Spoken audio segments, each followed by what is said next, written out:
Hello, Mavericks. This is me, Sherwin, your host, along with Raj, your co-host.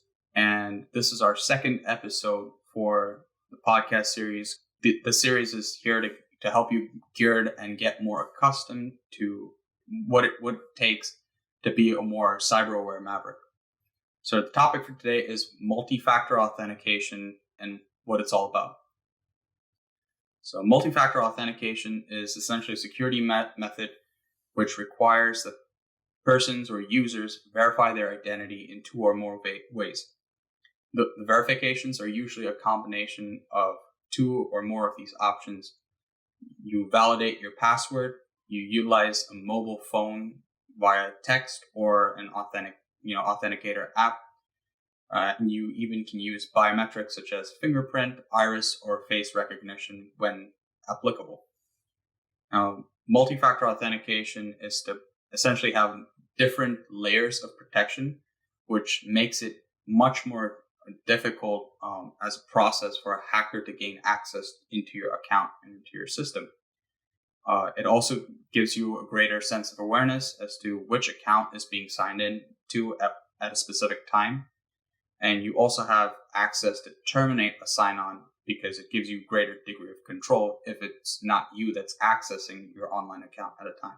Now, Raj, do you want to talk about the different types? Yep. So there's different types of multi-factor authentications.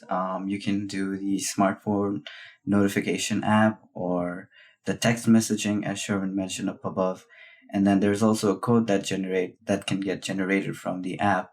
And lastly, it can also be a call that you can get on your cell phone. And these are pretty handy because I also use the app and the text. Both. The text is like a secondary option for me, and I personally use the app as a primary one. And last time I actually got an unknown login for I don't know what account. I think somebody actually used my email for a different login. And that was kind of weird, but I was glad that I had multi-factor authentication. We also do want to mention that across all the Microsoft Office applications, this should, apply. Yep. And with the app, it's usually like a one click away from authenticating the multi-factor authentication. With the text, you enter the code, and then the code generating is the code that gets generated from your app. We would definitely recommend using the Authenticator app. It just is more easily integrated, and it's much more convenient than having to just copy paste the code that you receive. And multi-factor authentication is a very secure way of having your accounts secure and just staying safe as a whole in cyber hygiene. All right, so now we proceed on to how do you enroll in multi-factor authentication. So on any computer device, be it an on-campus device that you've remotely logged into, or a laptop or a desktop that you currently own at your own home or where you reside, on any computer, just navigate to the link that's provided in the description and just log in. Essentially, for students, use your star ID at go.minstate.edu account. Faculty or staff, use your star ID at minstate.edu.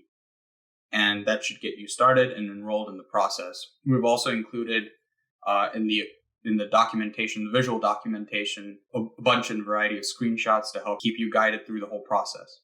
Yep, and it's pretty easy to get to the website. If the link in the description does not work, you can still go to mnsu.edu and then just search up multi-factor authentication. We should have all the documentation for iOS and Android devices. Anything else you would like to add in, Raj? I think that kind of sums it all up when it comes to multi-factor authentication. You just need to stay safe and secure. And since everything is kind of going virtually, you just don't know who's logging in where, and you kind of want to be aware of what's going on related to your data, your account, and everything. So just follow all these steps that the IT Solutions Center has coming up for you to stay secure. Right. And I think, this is a critical step, and it will really help in securing your devices and help keep you more secure online, as Raj mentioned.